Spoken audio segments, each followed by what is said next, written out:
The Masters was awesome. Rory McIlroy won again. But I thought last year he arrived. He won the Grand Slam. No, he continues to win green jackets. He continues to desire to win more majors. So what about this concept where illusion or a rival is an illusion? What does that translate into our own lives? How does that compare to in our own lives? Well, once this happens, then I'll have arrived. And what about spiritually speaking? Do we ever arrive? When do we arrive? Let's unpack it.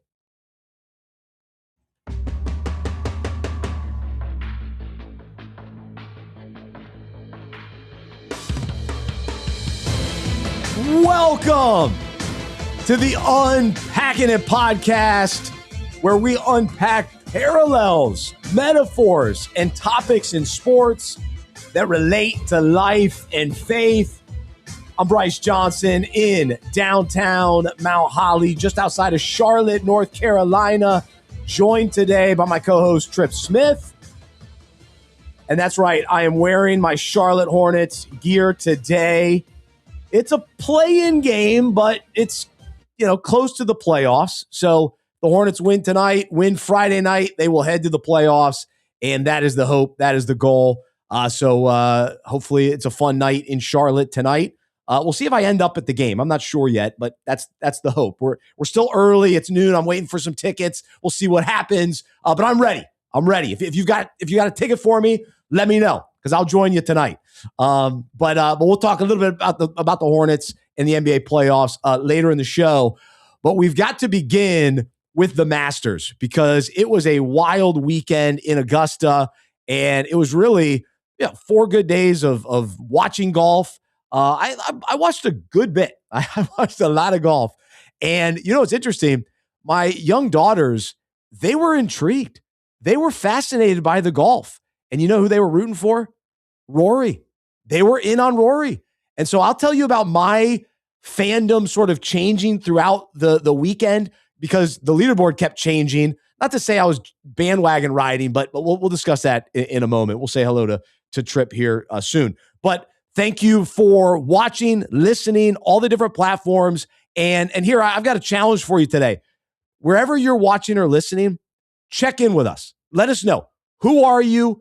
And what is your favorite team? Where are you watching or listening from? We want to know who the sports fans are in the audience. So leave a comment, whether you're watching this live or later.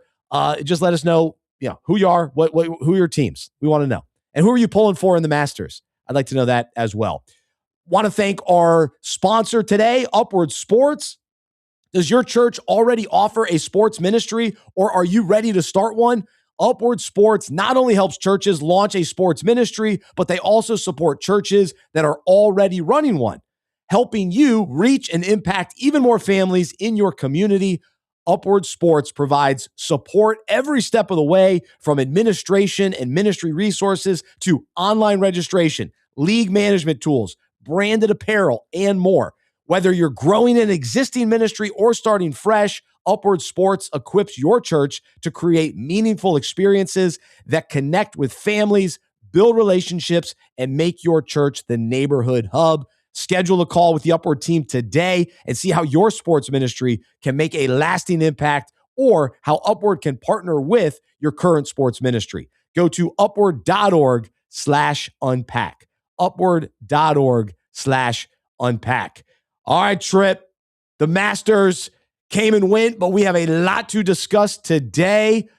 What was your overall reaction to the weekend and Rory winning another green jacket? Bryce, I was a little annoyed because for me, it's a tradition unlike any other for me, which is the Masters Sunday nap. Most important nap of the year. I would say that I catch up on about a third of my annual sleep debt on the Masters Sunday nap. But lo and behold, when the leaders teed off at about 2:15 on Sunday afternoon, there was something like 7 or 8 golfers hovering around 10 under.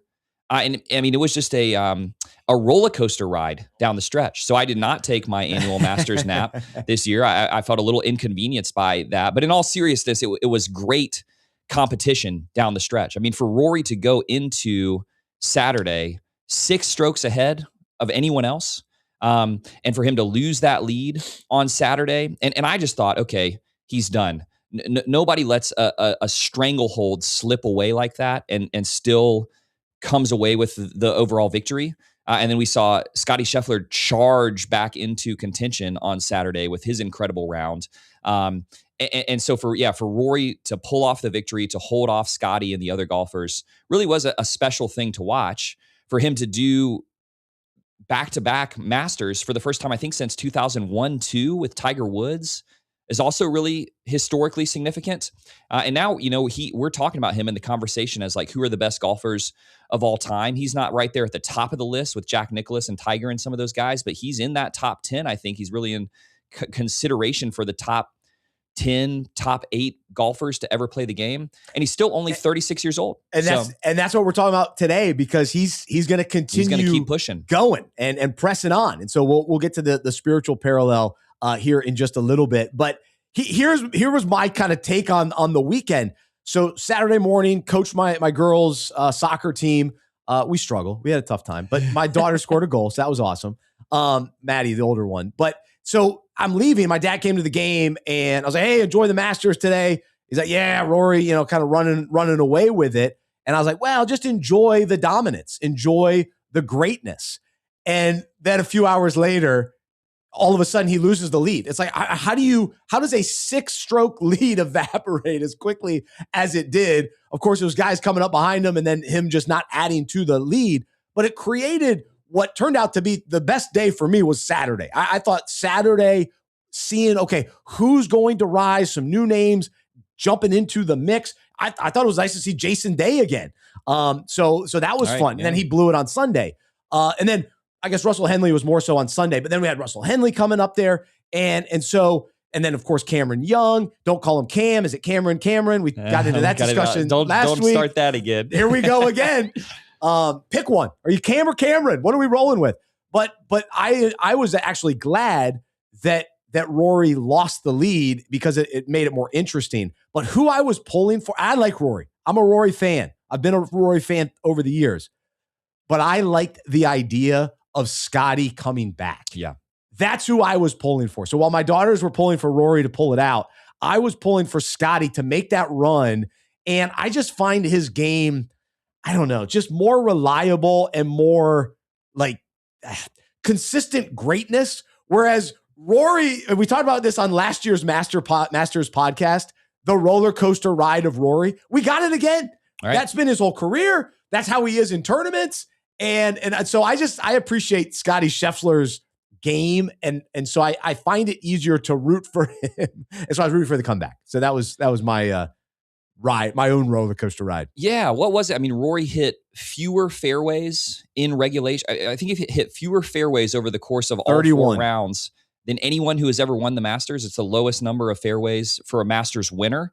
He's in the woods. Yeah. He and on the 18th hole, I mean, he hit it way off to the right. He sliced that thing way into the woods. And he's just a great golfer. He manages to come back from those mistakes. It looked like he was going to let it slip away there on the 18th hole. But he did what he needed to do. He won by a stroke. My kids were also cheering for Rory. And I wonder if it's just because the name Rory, I mean, it sounds like a cartoon bear, right? Like it sounds like it'd be one of the, like part of the Winnie the Pooh extended universe, a little Irish bear named Rory, So my kids were cheering for Rory. I love seeing Scottie Scheffler, but I mean, neither you nor I would call ourselves diehard PGA fans, diehard golf fans. But I love to see some of these names that I haven't seen before when they're in the mix on Sunday in the Masters. And I always end up cheering for one of those guys. So I know we'll talk about Justin Rose in a second, but I was cheering for Russell Henley. Didn't know much about him, but he looked like he was maybe going to make a push and be kind of in contention. And I thought that he could win it. He looked great halfway through that final round on Sunday. So I was cheering for Henley. So here as golf fans and those of us that love the Masters and tune in for it, when we're watching these golfers, sometimes we know some of these players, but a lot of them are new, and we are making judgments on, do I like this guy? Am I going to root for this guy? What's his personality like? And so, I haven't really seen, I know diehard golf guys love Cam Young, and he's been around the last few years. He's been in the mix, but this was the first time I was really kind of understanding who he was and all that. And I have to admit, I wasn't really drawn to him. Like I saw him in his press conference, and he's known for always trying to find a church service before the tournament. Doesn't matter. So even at the Masters, he's showing up at a church tournament. At a church before the tournament. So very likable guy. Like, all right, cool. Yeah, I'll root for him. But then his demeanor on the court, he's almost too steady for me. So I think he is very stoic. Yes, that's right. And so Rory, I think the reason we like Rory is because his emotion is on his sleeves, and you kind of know how he's feeling, and you experience a little bit more with him. But you mentioned Russell Henley. I saw him at an event. It was a Christian event. He was talking about his testimony years ago here in Charlotte. And so I've kind of followed him a little bit over the years, but his facial expressions are hilarious. He's an adventure with what the kind of faces that are coming out. We were joking last week about Dan Hurley on UConn. Russell Henley's got his kind of own little facial expressions. I must like guys like that. I guess I like an expressive face. Yeah, you're right. I mean, Cameron Young, he is very stoic on the golf course. I imagine that has to be in his favor. It seems to me that to be really controlled and have a very sort of even keel is probably a good thing overall in golf. But you're right. He doesn't lend to like the charismatic fanhood that some of these other more exciting golfers do. But true golf fans really love him. Yeah, and not everybody cares about the charisma and all that. Yeah. But it's fun. It doesn't really matter that much. And he's only 28 years old. He's still a young golfer. He's got Masters victory, at least a Masters victory in his future, I think. I mean, I have a beard bias. And so I like Cameron. Cameron Young has a solid beard. I also always find myself rooting for Tyrell Hatton, because he's got a big bushy beard. There are a couple. I don't blame these guys. They're out there every weekend playing golf in the 90s and hundreds, getting sunburned. So I don't blame them for not having a beard. But when I see a golfer with a big old beard, I'm biased. I have favoritism towards other beard guys, and so that's funny. And I'm a hat guy. I'm wearing my hat today. My daughters were asking, like, why are they all have hats on? And so I had to explain to them, to protect from the sun and all that. But there's no rule that you have to wear a hat. Mm-hmm. I know that's a stupid question, but it is funny that that's just part of the deal. Yeah. And so for somebody just tuning in, they're 6 years old trying to figure out golf. That's an interesting observation. So, I miss Payne. I mean, I miss Payne Stewart. What do you call that sort of hat? The driver's cap, like the golfer's cap or whatever. I've got my grandpa's cap. I think Payne just rocked that style so decisively, and he was so well loved in the golf community that nobody's ever going to try for that again. But I'd love to see somebody get out there in like a kilt. I mean, somebody's got to be playing in a kilt. Yeah. Well, what was Jason Day wearing? That seemed heavy to me. Maybe that's why he crumbled on Sunday. It was too heavy, man. What are you doing? His pants were big. Yeah. Big. I mean, it's not brutally hot at the Masters yet, but it was pushing it. But was it? I mean, it was in the 80s, right? I mean, what was it? Yeah. But yeah, some of these, I mean, they're playing in the 90s and hundreds, so they shouldn't have a beard. They're getting like probably the best technology in the world when it comes to like the dry fit type stuff. That's true. That they're wearing. But I want to see somebody mix it up with just a ridiculous golfer's cap or some high water pants a little bit. Yeah, I like it again. Yeah. Yeah, it's always fun. Yeah. So beyond the what the dress codes were, the actual performance from Rory, impressive. To win back-to-back is a huge deal. We heard it multiple times. Fourth guy to do it. It's a rare feat. Back to Tiger in the early 2000s. So this was special for him. But you know what I found just really impressive is the comeback from Scotty. Yeah. Like his ability to get back in this tournament after, being 12 shots back, and it would have been the largest 36-hole comeback. And so I wanted to see that because that would have been the first time in 106 years. So that to me would have been an even better story. And then the putt that he had on, I guess, 17, which was right there. Could have been awesome. Could have pushed that to a playoff. I mean, you and I were commenting before we came on today. I was watching him. You're keeping an eye on him as he starts to make the comeback and seeing what he can do on Sunday. And then I just feel like there was an hour of coverage where we didn't see anything from him. And he was just hanging around like 9 under. But I feel like from the time he was on about the 9th hole until about the 14th hole, I only remember seeing him come on the TV coverage once or twice. And I don't know what was going on there, because clearly that was one of the most important storylines of what was happening with the Masters. Where was Scotty through like the middle, like the beginning of the back nine? He was just gone from the coverage. I felt that way. I'm like, because I was rooting for him, and I'm like, dude, why are we not seeing him? Just because I guess he was getting some pars and all that. Just pars, and yeah, he was parring about 6 holes in a row at the beginning of the back nine. But still, we want to see those par putts. That's right. Even if it's not a birdie, we want to see that putt. So all right. So with Scotty, he was an interesting kind of character this weekend too, based on some of his comments, his interactions with the media. And so I'm curious your thoughts on some of this. So I am a Scotty Scheffler fan. I like Rory too, but I'm all in. I'm a Scotty Scheffler fan. I'm also a defender of media at times too. And I appreciate the role of reporters. Good reporters. They're in the mix and they're asking questions.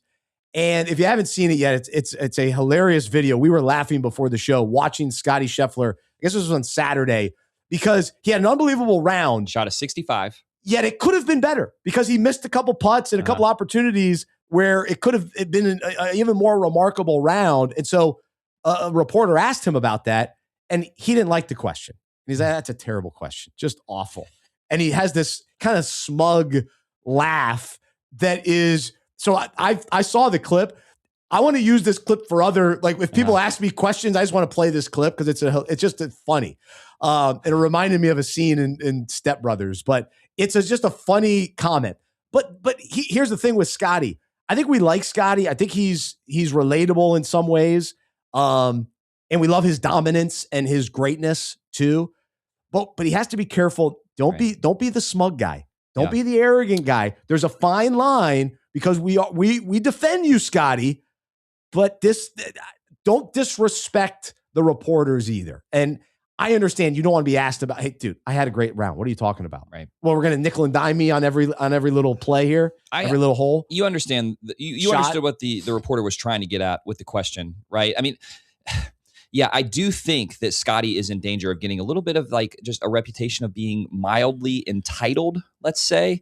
And I do. He's got to be careful of that. He's got to be careful. There's a lot made. It's interesting because these golfers are playing the most important golf that they play on Sundays, and there does seem to be a strong contingent of Christ followers who play golf. Oh yeah. And there we hear stories often of them gathering for Bible studies. You just mentioned Cameron Young looking for a church service to go to on Sundays when he's able to do that. And it's a big part of Scotty Scheffler's story that he's a follower of Jesus, seems to be a faithful brother in Christ. But I do think like with the arrest in front of what tournament was it that he was arrested? I mean, Louisville. In the grand scheme of things, that wasn't a big deal, you know. But the way that he came off, in the video footage of that is of like, I gotta get in. Don't you know I'm an important golfer? And the way that he sort of like mildly disrespected the police officer who ended up arresting him. And then he does complain a lot about circumstances that he thinks are less than ideal. I do think it's really important. I believe with these athletes, first of all, they're real people. Second off, they're in the spotlight all the time if they're playing at the highest level in their sport. And third, I don't think that they need to be nice, but I do think that they need to be kind. And I think that there's a difference, you know? So Scotty, he's in danger of having a little bit of a smug attitude like you're talking about. Personally, I find that entertaining. It's funny in sport. But yeah, you do. If you're the guy who's known as being a follower of Jesus, like you want to be intentional about that Christian witness as well, you know? So I wasn't super bothered with the comment to the reporter. It was a good idea that he was trying to get at with that question, and he phrased the question in a very poor way. And Scotty's reaction was so funny. I mean, it was mostly humorous, you know, but yeah, he's got to be a little careful about that. I think you're right. To me, if he's talking about his round, he's going to acknowledge that, yeah, I left some out there. So for you to try to pull that out, it's and nobody wants to talk about that right after the, and after you just posted a 65. Yeah. So very impressive. Now, in regards to some of the other complaining about the softness or firmness of Augusta, I mean, I think those are diehard golf guys, the golfers, and I understand, you know, they're going to be affected by all of that. To me, though, if you're going to complain about the course, do that behind the scenes. Talk to the people that can actually affect that or whatever. But just because you lost by one, it just I didn't like that either. I'm sure in the moment, if golf always comes down to just a few strokes. And strokes are significantly impacted by the conditions on the course. But I have to believe that the technology that goes into course care has advanced so much in recent decades that the conditions that these guys are playing in are just pristine, And so again, there's a little bit of like, it sort of just smacks of entitlement. Like, hey, dude, you have a job that so many people in the world would absolutely love. You get to play golf professionally, and it's really, really hard. And you come in 17th place in one of these tournaments and make more money than most people watching you are going to make in a year. Don't complain publicly about the conditions of the course. If you want to formally file a complaint with Augusta about what you would like to see different in the future. But yeah, it's just like we're watching on TV and we're like, look at that beautiful golf course. It's pristine out there. I would love to be out there. I'm terrible at golf personally, Bryce, but I would love to be out there playing in those conditions. And so, yeah, to complain about the softness of the greens or how thick the rough was, it's just like, come on, man. Go to my backyard. I'll show you some rough. Yeah, I'll show you some thick rough. I'm working on. I haven't mown my yard in weeks. Yeah, I'm working on that firmness in my backyard. So it is the yearly reminder. Oh yeah, I got to get out there and get my yard looking like Augusta a little bit. That's right. Get it looking like the golf course. I mean, the thing that I loved the most about this Masters was that Rory's parents were there. That was cool. In person to celebrate with him when he came off of the 18th green with the victory. I thought it was unusual that he was in contention for the only major that he hadn't won last year, and then afterwards, they talked about how his parents weren't there, and they seem to be they're older, but they're in their 60s, and they seem to have lived kind of a hard life. I love the storyline that they shared a little bit of on Sunday at the Masters of the sacrifices that his parents made to give him the opportunity to be the best golfer in the world, and so that's an incredible storyline, and I'm glad that they were there to celebrate with him this year. I thought that was a really special moment. Yeah, and it was interesting to watch the final day because, for the most part, Rory led this whole tournament. Like he was the guy all week, but then we had moments where Justin Rose took the lead. Yeah, that's Cam Young was right there. And you start thinking, oh man, is he going to collapse? And then all of a sudden he takes the lead and then he never gives it back. And even though he hits it in the woods, it's like, no, he just hangs on. And so the final putt wasn't real dramatic, but to your point where it was still a special scene, and I got a little teary-eyed. I don't know. The Masters makes you emotional. It's just but it was a special moment with his parents and his daughter and his wife, and here he is, a champion again. And even though last year, which we're going to talk more about, the culmination, the career Grand Slam, and his first green jacket, all of that was a bigger deal. But dude, he won this thing again. And sort of against all odds in some ways, where once you lose that lead, you get in your head and you unravel. Yeah. But he overcame that. And that's the maturity that he's shown as a golfer at this stage of his career too, to be able to push through and then seal the deal. And in some ways it was anticlimactic. And I was talking to a buddy yesterday, and yeah, did it have all the drama at the end? No, but the tournament had drama. Yeah. The tournament was great and interesting and tons of storylines and tons of possibilities. I mean, depends on when you were texting your buddies or talking to buddies on Saturday or Sunday at different times. You're thinking, oh, this guy might do it. This guy might do it. Shane Lowry was in the mix at one point, and then he fell off the face of the earth.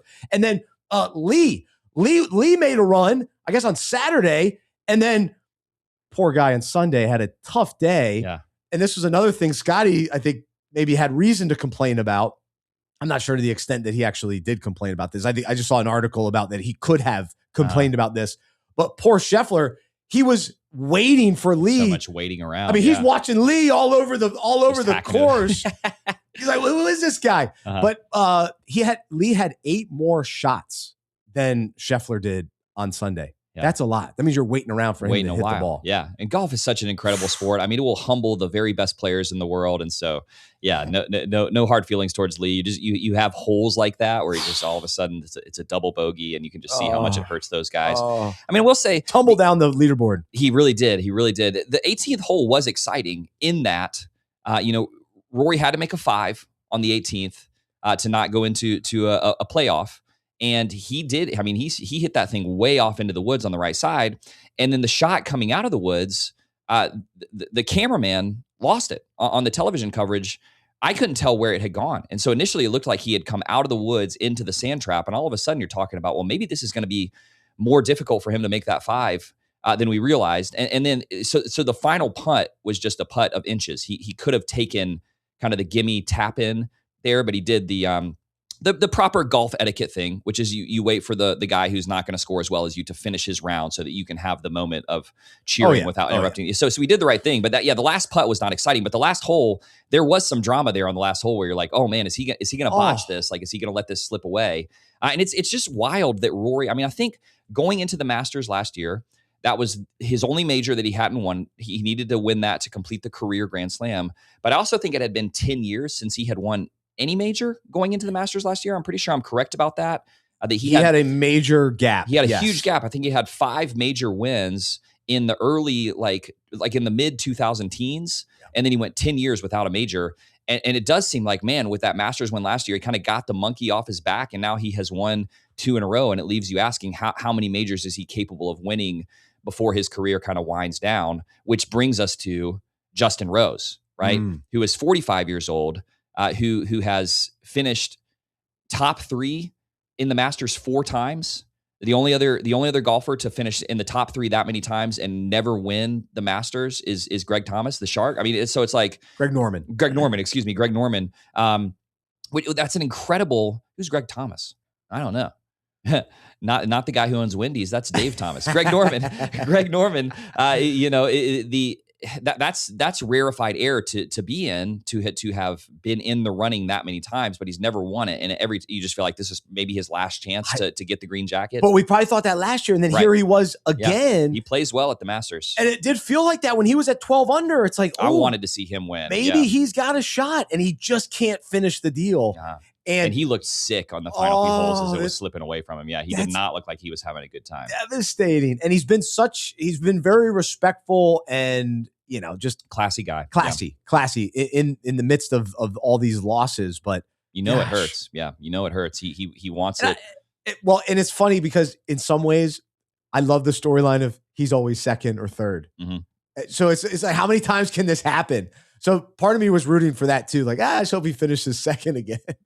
Yeah, I don't know if that's mean, but that's I like that storyline. I used to feel that way about Phil. Phil finished second. That was Mickelson's thing for a while. I always liked him in second because I was always pulling for Tiger. But but what's funny is, so I've liked Rory. There was a time where I probably got annoyed with Rory, and then I've been a Scheffler guy with this rise of Scotty, and now he annoys me at times too. But now we're seeing this sort of rivalry beginning to form between these two guys. Yes. Now, Rory's older, so they're not in the same era necessarily, but they are. Like, now they're competing for majors, and these are the two guys. Mm-hmm. What is it? The last 7 majors have been one of these two guys winning, which is crazy.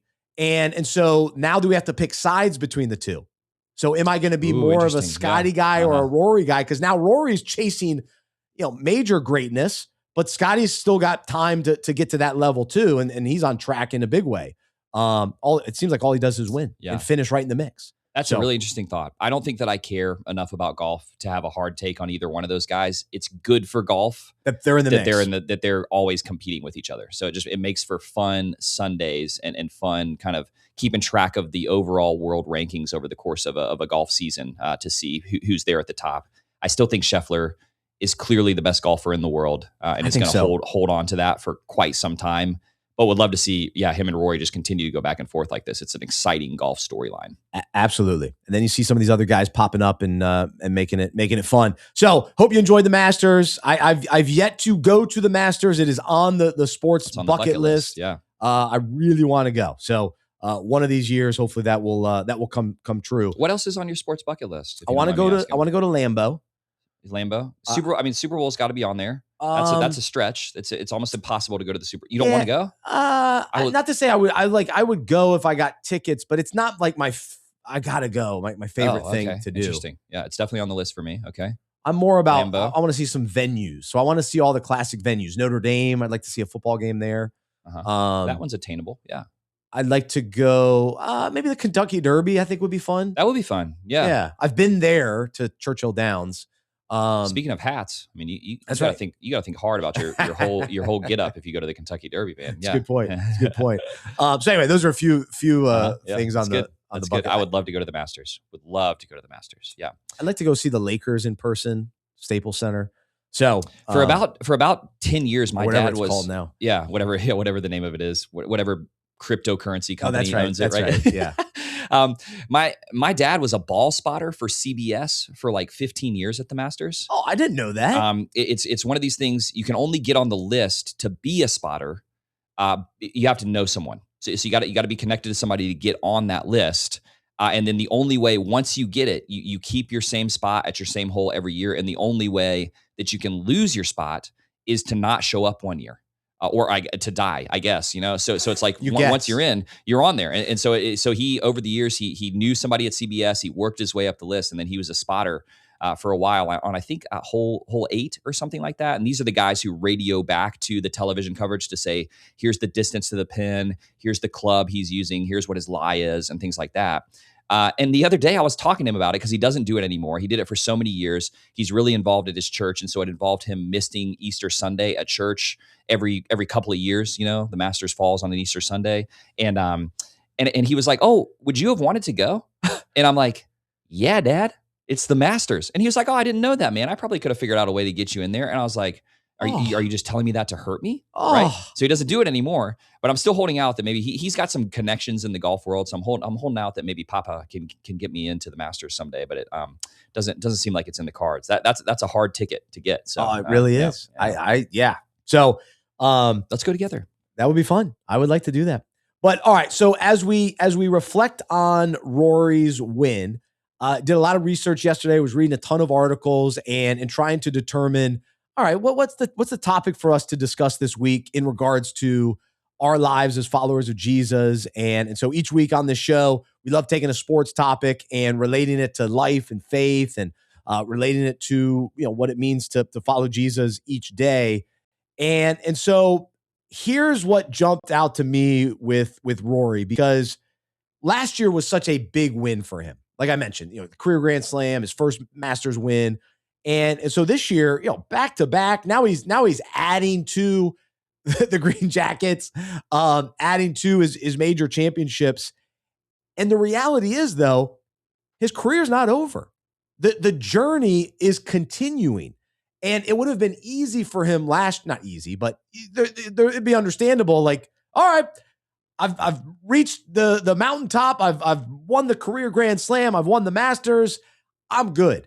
But no, he comes back the following year and wins again.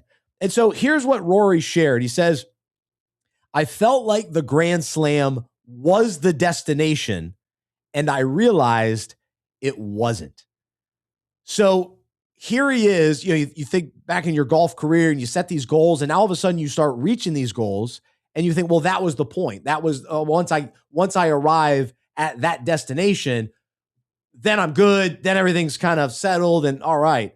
But then here's what he says when talking about how many majors he'll finish with. I don't know. I just won my 6th major, and I feel like I'm in a really good spot with my game and my body. I don't want to put a number on it, but I feel like this win is just, I don't want to say a stop on the journey, but yeah, it's just a part of the journey. I still have things I want to achieve, but I still want to enjoy it as well. All right. And so I'm going to get one more quote to set this whole conversation up. This is from golfdigest.com, Joel Beal. He writes, last year's story was written entirely in the language of redemption.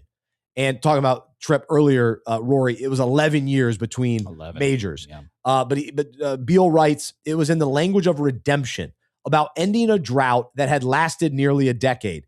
It took him months to understand what he'd actually won. The career Grand Slam wasn't the destination. The career Grand Slam wasn't the destination. Neither was this victory. This is a stop in the journey, McIlroy said. And in that simple phrase lies the recognition that arrival is an illusion, that the pursuit itself is the point. And I love that last part. And so that's what we're going to land on today, because I think it's fascinating. But this is what he says again. the recognition that arrival is an illusion, that the pursuit itself is the point. And so, Tripp, as you jump in here, the idea that, hey, he's already won the Grand Slam, great. He's won back-to-back, green jackets, awesome. He's going to keep going.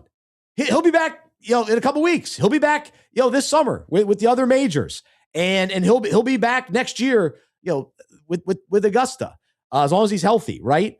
And here's what the reality is: he's going to keep going. He knows his game isn't perfect. He has more potential. There's more potential ahead of him. Yeah. And the journey isn't over, and he hasn't arrived. Arrival is an illusion. So how does that land for you from a golf standpoint? Well, it's great journalism. I mean, it's an incredible quote there and an incredible encapsulation of the journey that Rory has been on and is on, I mean, I think at times during that 11-year stretch, he just looked sick with not being able to get that monkey off his back of, all the great golfers have that career Grand Slam. And so you could see in the moment when he made the putt last year, just the relief and the you could see the emotions overwhelm him. And then I had heard multiple people, including Rory himself, comment on how it took him months to process what had actually happened there. But there's a really interesting dynamic there that shows up in other sports too, which is there a destination? And particularly, what does it look like when you have one of those really important stops along the way?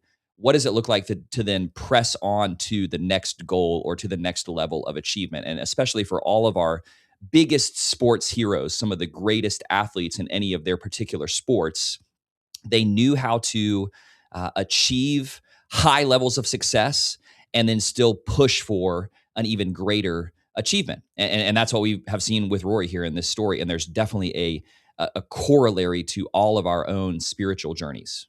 Absolutely. And even before we jump to the spiritual journeys, also just in life, I think there's something that we can identify with in regards to goal setting or, trying to maybe get to a certain level or a certain accomplishment or a certain status or state of circumstances where we're like, well, once we get there, once this happens, once I get this, and, even good things that, just kind of the goals of getting married and having kids and buying a house and finding a job and maybe reaching milestones in your career and promotions and salary goals and all that kind of thing. And then I think if we're honest, we acknowledge that we get to those points and we realize that arrival is an illusion, that you never really arrive. And so I think there's so much truth in this concept where it's just another stop in the journey, that we're all on this journey of life as we live life. And yes, marriage is a wonderful step in the journey, but it's not like, well, on our wedding day, all right, we're married. Okay. No, now you continue in the journey. And now you're on this pursuit of pursuing your wife for the rest of your life. And same with kids. Oh, the baby's born. Okay, cool. Now I'm a dad.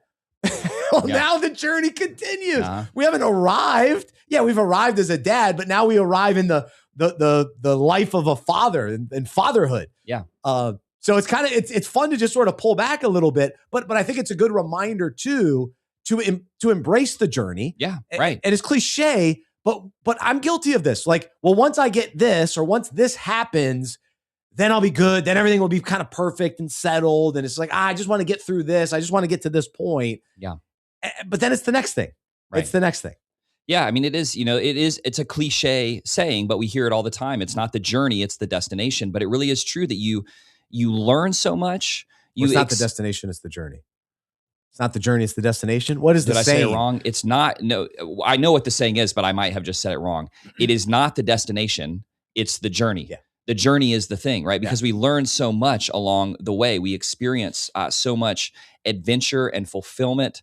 So many of the important relationships in our lives are people that we're on the journey with or have helped us through an important season of our journey. And I really do think that all of us, all people, I think, have this deep sort of desire that is ingrained in us. The Lord gave it to us, a desire for adventure, a desire for our life to tell a story. and to be an adventure. And kids, they know that innately. But then it can be as we grow older and we hit some of those life milestones, I think we actually get a little disenchanted because we're like, wow, okay, I thought that this was going to be what it looked like to make it. And I didn't find the fulfillment that I thought that I was going to find here. And no, it's actually, hey, that was another step along the journey, but God is inviting you to press forward with your goals, with the things that matter the most in your life. And so this story of Rory is a wonderful little microcosm of the journey and the adventure that we are all on in our lives. That's right. Because with golf, there are more wins in store. There are more opportunities in store. So it's not like Rory's arrived and that's it. He keeps going. He keeps playing. Yeah. And so more specifically for us, I think it's just a good reminder to think about, all right, am I chasing the next thing? It's like, well, once I get to retirement or once this happens, then okay, I'm good. So orienting ourselves, I think, is worth considering. But I also think this parallels into our journey of faith and following Jesus and this kind of concept that we never arrive in our spiritual maturity here on earth. And we never arrive in Christ-likeness here on earth. There's more opportunity, there's more growth, there's more potential that God wants to do in us and through us as we journey with him on this adventure with him. And so, as followers of Jesus, though, I think there's a temptation to think, well, once I've read the Bible, now I've arrived. Well, now I know the Bible. I've read the Bible, so I'm good. Or maybe even hitting a goal or a benchmark in giving. Yeah. It's like, all right, well, now I'm giving some money to the church, and so now I'm good. Like, all right, cool. And there's always more opportunity for us to give of ourselves, to give of our money, to give of our time. And so we grow in that. There's more potential for that. We haven't necessarily arrived. And so that I can relate to that personally. And then even when it comes to battling sin or even a character flaw, or we go, man, I'm not as angry anymore. And it's like, well, yeah, well, that's good. That's a win. We celebrate that. We praise God for what he's done in our life, but it doesn't mean we've arrived and we're never going to be tempted to be, angry again, or we may even slip into that sin at one point again, especially if we're not careful and we take it too lightly or become complacent in that sin. But this idea that, all right, I've arrived, like I'm holy and I'm awesome and look how great I am. I think that's where the danger is in this arrival being an illusion in our walk of faith. That's exactly right. I mean, it makes me think of the older brother in the prodigal son story, right? Where he says, Father, all these years I've been laboring for you. I've been doing what you tell me to do. And you never gave me a young goat so that I could have a party with my friends. There's this sense of, God, if I get to a certain point, you'll give me what I really want. And then I can stop and rest on my laurels and sort of like party, And I think it is right for us to want to have moments in our journey of reflection, right? Of rest and pausing to appreciate where we have come. I mean, that's benchmarks. Benchmarks, goals. Exactly right. That's it. Which is why in so much of the Old Testament, there are these Ebenezer moments, these moments where the people of Israel stop and they set up a stone of remembrance and they acknowledge what God has done to bring them that far.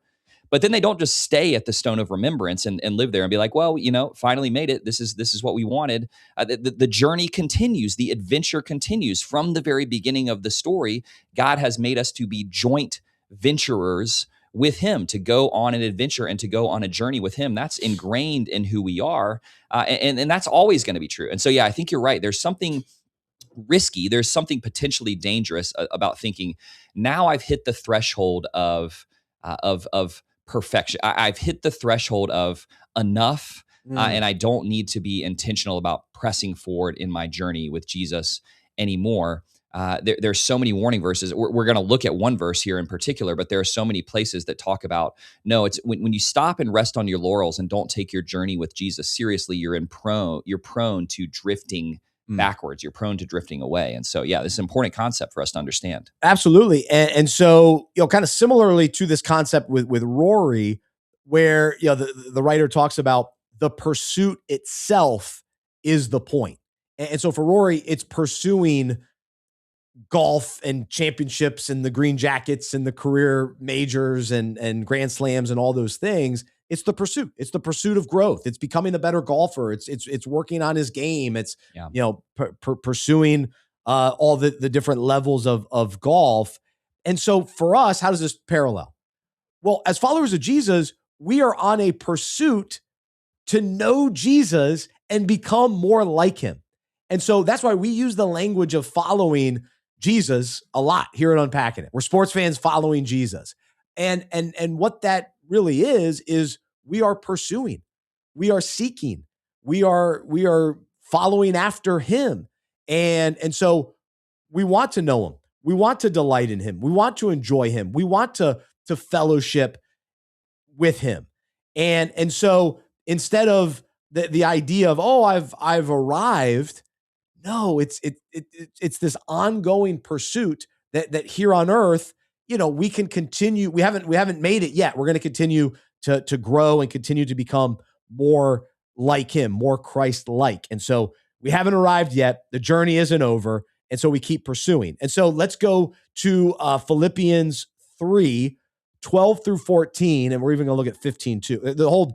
I read Philippians 3 today. It's all good stuff. The whole book of Philippians is awesome. But we're focusing on 3:12 through 14. This is in the Amplified translation where Paul writes, "Not that I have already obtained it, this goal of being Christ-like, or have already been made perfect, but I actively press on so that I may take hold of that perfection for which Christ Jesus took hold of me and made me his own.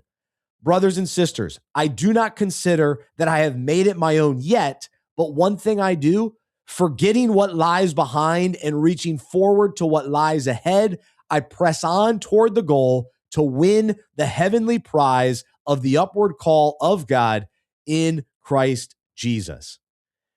And so, Tripp, if I'm honest, I've heard this verse a lot over the years.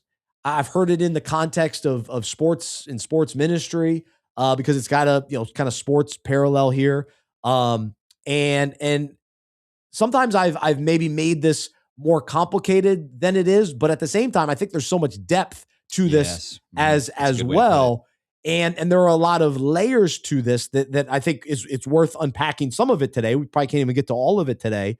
But I see, the underlying of, man, we are on this pursuit. We're not already there, and we are going to continue to press on. And what is the prize? The prize is Jesus. The prize is being with him, knowing him, becoming like him, and fellowshipping with him forever. And so that is the pursuit. But let me have you jump in here and give some thoughts on this. I'm really glad you said what you just said there, because this is, in some ways, the words that verse uses are very simple, right? But it's a topic, it's a concept that we need to handle with care, because I do think that we live in a world where when people hear language like press on, or continue the journey, right? Or go harder, or forget what lies behind and press ahead. I do think that we can be prone to anxiety and sort of a frenetic urgency and fear and pride. There are a lot of negative emotions that come in when we think about this idea of pressing on apart from our identity in Christ. Okay, and so we have to handle this with care. I'm thinking there is a corollary with Rory and the journey that he has been on, right? Because there were so many times when that never getting the career Grand Slam, when that was hanging over his head, you could feel a lot of sort of anxiety and sort of urgency around that didn't always feel like it was lending itself to the enjoyment of the game of golf, to the love of the game for Rory, right? And in the same way for us, when we think, I've got to press on towards perfection out of some sense of like perfectionism or earning, like I have to earn my good standing with God, or I have to earn the outcome of the journey in and of my own strength, we can get ourselves into a problematic place. And so what we're talking about here is, hey, in the proverbial, Jesus has already won the grand slam in your behalf. He has put that title on you, his righteousness, his sonship, his life, his throne. It has been gifted to you. But now, as the verse says, there is this upward call of God in Christ Jesus. He is calling you higher up and further in to the adventure, to the Christ-like journey that you're on. And that's a really, really important distinction, that we're not doing this to earn. We don't have to do this with some sort of anxiety or this like frenetic pace, but we are called to be intentional and even to work hard to press for that upward call that we have in Jesus. And so that is a concept that we have to handle and sort of parse with care. And absolutely. And I've wrestled with this concept in these verses. And even today, we talked a lot about this even before we started recording, because of the layers. But one of the things that sort of clicked for me, I was wrestling with the question, why press on?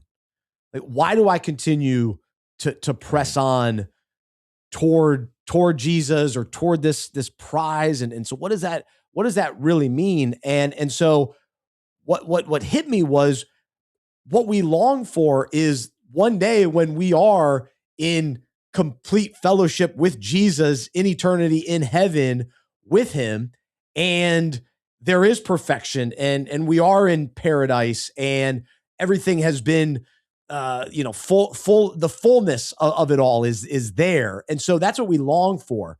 And so if that's the very best, like that's the prize, that we get to know Jesus and be with him and experience him, that's the prize. But right now, we also get to experience a taste of that. And we get to experience a little bit more as we press on. We continue to grow in spiritual maturity, that we haven't arrived and we won't arrive here on earth, but we get a little more Jesus. We get a little more understanding. We become a little more like him each step of the journey. And so, yes, we celebrate the benchmarks. We celebrate the breakthroughs, the growth that we experience as we follow him.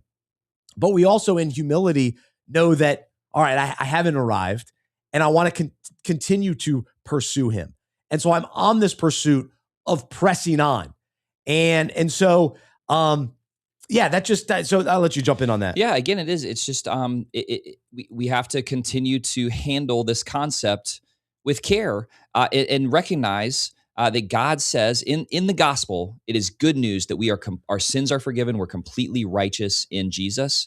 And we have been invited into an adventure of kingdom and transformation and calling that God says is eternally significant to him. That's an incredible thing. We're not just waiting around until we get to heaven and everything is all right and everything is perfect. It says right now in this life, God is calling us upward into the kingdom, and he's also calling us to lead others there as well. And so your career, your vocation is included in that upward call. The way that you disciple others and the way that you care for your family is included in that upward call. I mean, the thought that I had, the sort of illustration that popped into my head is like, imagine that you get married to a world-class rock climber, like a professional rock climber, and you love this person, and they love this thing, rock climbing, and you are not an expert rock climber when you get married, right? But you invest in the sport, you grow in your ability to rock climb because you want to do that thing with them, and they're calling you upward, so to speak, to higher vistas of rock climbing. And so you have these moments of rigorous work, of hard work, of pressing upward, of scraped knees and torn fingernails, right? And then you get to that next vista, that next level, and you're there with that person that you love, and you see glory from a perspective that you have never seen it from before. That's sort of what Paul is describing here in this passage, that we have been brought into covenant relationship with Jesus, who is climbing upward into the kingdom and into the glory of God, and he's inviting us to join him on that upward call. And so the reason that we do it is not because we have to earn God's love. It's because we already have God's love, and we love to follow him, right? We love to respond to the call that he has on our life. And so, the challenge here is just to ask yourself, have I become complacent in the journey that Jesus is inviting me to go on with him? Have I sort of thought, okay, like I've gone as far as I'm gonna go, or I've reached like a vista, a plateau that I'm comfortable staying at, or do I want to press on to the next level with him? And that pressing on can be hard work. It can even be painful. In fact, it's often painful, but the new levels of glory and beauty and the love of Jesus that we experience at sort of the higher vistas that we climb to with him really is worth it. It really is worth it. And that's what Paul is saying that he's pressing on towards. He's leaving behind what he has done so far, and he's pressing on to what comes next because Jesus is inviting him there. Gosh, it's good. And just the other reality is we want Jesus to be a part of every aspect of our life. So we're pursuing him in all areas, and that's an ongoing process where we're surrendering more of our lives to him, and we're in the sanctification process, becoming more like him and more holy, and it's a journey. It is this ongoing journey. And if we go to verse 15, right after this, Paul writes, let those of us who are mature think this way. And if in anything you think otherwise, God will reveal that also to you. Yes.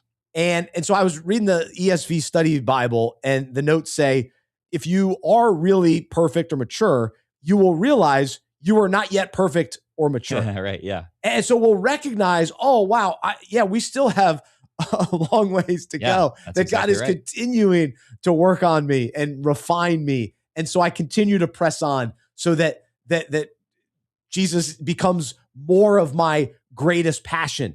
That, man, I'm still I like these worldly things. And so, no, I want Jesus to be the great prize, that he is the prize, knowing him, delighting in him, enjoying him, becoming more like him. That is the prize. That is what's best. And so we want more of that. And we realize that. I was also reading John Piper writing about this topic. And here's what he said. He's a pastor, and this is what he says. He says, our safety is seen in the words, because Christ Jesus has made me his own. In other words, our security is not based finally on our grip on Christ, but his grip on us. The crucial thing to see is that the firmness of Christ's grip on us produces our pursuit of him. I press on because Christ Jesus has made me his own. Our security does not produce drifting or worldly indifference or spiritual disinterest. Yeah. So because Jesus has us, because he saved us, because we have our confidence of eternal life in him and what he did on the cross, we're secure. And because of that, we press on. Yes. We pursue. We desire. And so that's the result. Yeah. God, it's so beautiful. It's such an invitation to adventure, to a journey with Jesus. Going back to that rock climbing illustration, it makes me think, he is our anchor. He has climbed ahead of us and we are tethered to him, and nothing can break that union that we have with him. We'll never slip out of his hand. Nothing will break our union with him. But I don't just want to be tied to Jesus a little bit further down the rock face. I want to climb up to that next plane, that next vista that he has to show me more of his kingdom and to show me more of his glory and his love. That's the upward call. And I just think that we're born with that deep desire for adventure. And that journey with Jesus is the adventure that all Christians are called to. If you have put your faith in him, he's inviting you to that discipleship journey, that upward call to the kingdom. And it's where so much of the significance and the adventure of our life comes from. And so, it's just something, even I'm being reminded as we're talking about this, I want more of that. That's right. And so, the arrival on one end, it's not about, I'm finally married. I'm finally a dad. I'm finally retired. Those are fine. Those in connection with pursuing Jesus. That's a different story. But if we think that's now I've arrived, and then also if we just think, well, now I've just done this spiritual practice. I've just read the Bible. Now I've arrived. I went on one mission trip. Now I'm good. Yeah. It's like, well, what else does God have for us? And more importantly, how do we, again, know him, become more like him And that's the pursuit. That's the journey. Last thing I'll read from John Piper. He says, so my conclusion is that what Paul is pursuing in Philippians 3:12 is ultimately Christ himself. And the most essential practical strategy of this pursuit is to count Christ himself as supremely valuable because of the surpassing worth, and to count everything but Christ as worthless by comparison. And so the question is, are you pressing on to make Christ your own? That is, are you resolving day by day to count Christ as your supreme treasure and count everything else as rubbish by comparison? Yeah. And so even again, to parallel the Rory, like in some ways, the green jacket is rubbish. It's about the pursuit. It's about the pursuit of continuing on in golf, continuing forward.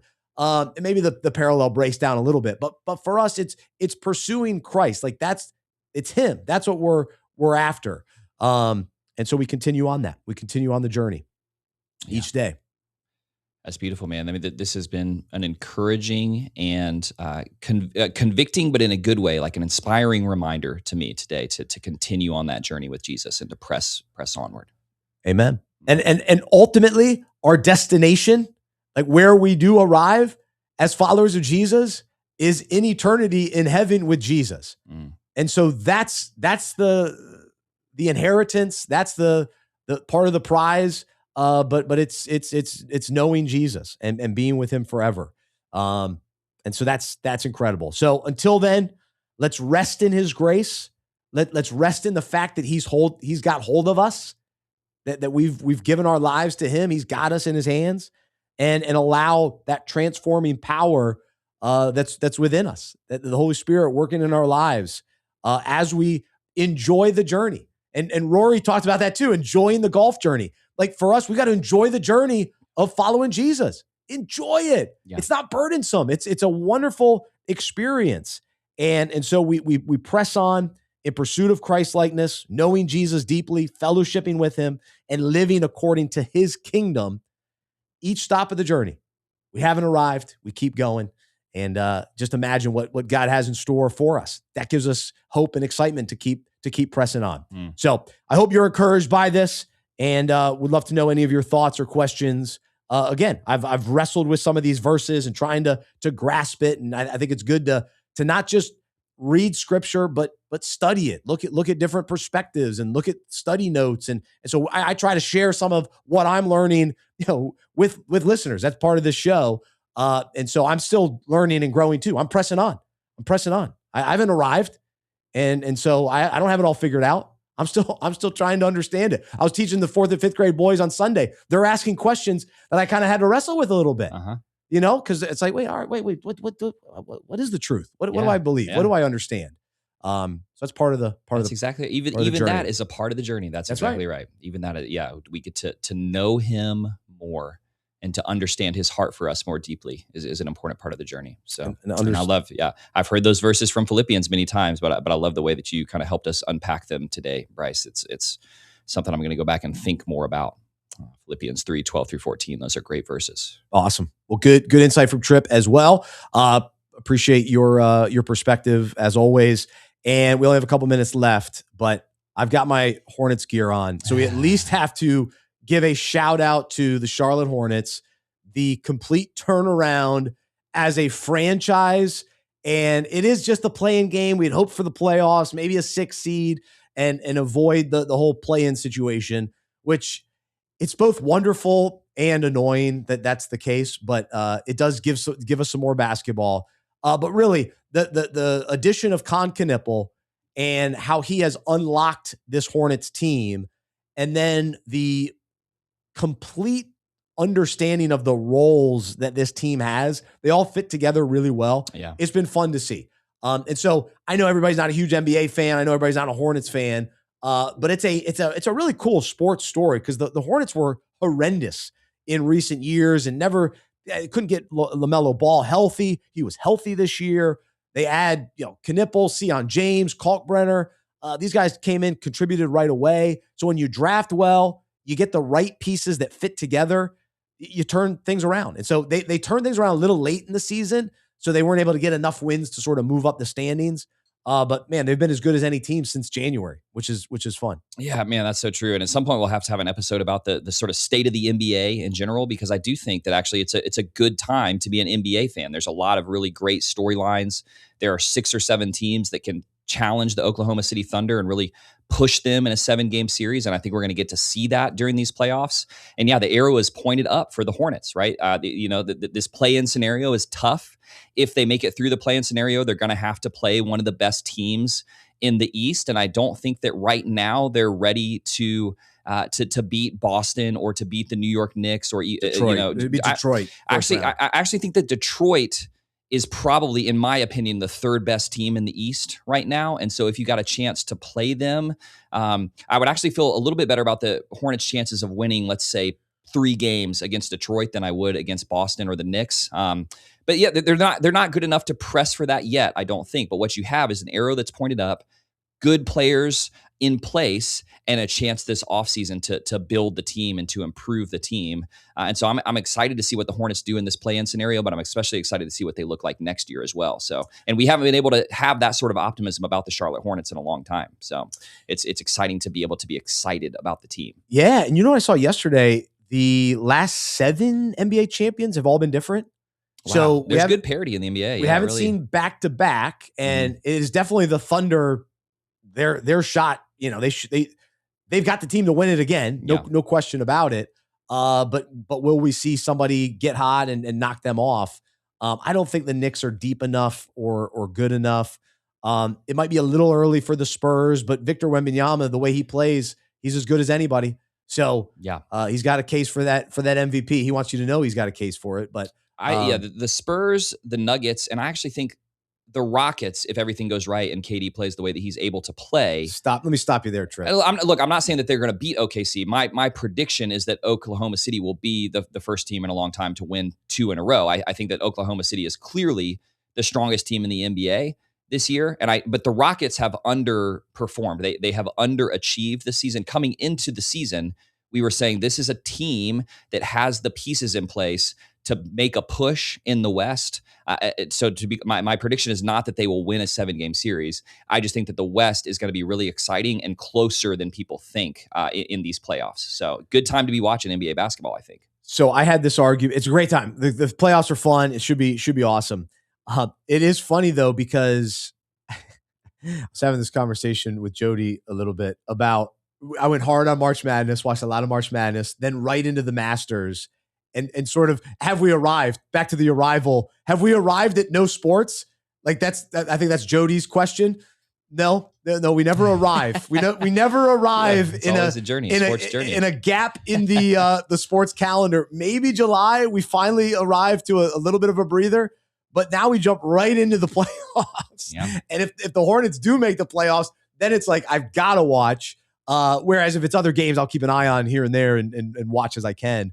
But we'll see about that. But one quick thing, Kevin Durant, not a winner. I think Kevin Durant's awesome. Like, there's no denying it. He's got huge numbers and has had a long, great career. But the idea that you're going to count on Kevin Durant to win anything of significance, because listen, the Warriors would have won without him. They allowed him to hop on their bandwagon. Was so great. And you can I'll even give you, he was the best player on that team. Fine. He's not winning without Steph. All right. And he hasn't won without Steph. He hasn't. So there's something to that argument. I'm not a big Kevin Durant guy, the way he's bounced around the league and he's always unhappy. It's tough to watch. But he's one of the all-time best scorers. But yeah, you're right. He hasn't done anything without a superstar team around him of real note. So yeah, that's an interesting take, but I think there's something to it. Now the Rockets, they got a pretty good team, but I don't think he's gonna. They haven't had a point guard all season, and they still don't really have a point guard, and so that's going to be their problem. And the Oklahoma City Thunder will eat them up if they don't have a ball handler. So I'm not saying that they're going to beat OKC. I just think it's going to be exciting in the West, and I think it's going to be exciting in the East too. It's going to be a good NBA playoffs. Absolutely. Here we go. Go Hornets. All right, let's see. All right, buddy. Well, great stuff. Appreciate you. He's Tripp. I'm Bryce. I'm a sports fan who follows Jesus. I believe in the good news that he died on the cross for my sin. He was resurrected, and through faith, I've been saved by his grace. I hope that is true for you as well, and I hope you'll join me as we live life as sports fans who follow Jesus together. We pursue him. We seek him. We desire him. So I encourage you in that today. It's about the pursuit. Have a great one, and we will talk to you next time right here on the Unpacking It podcast.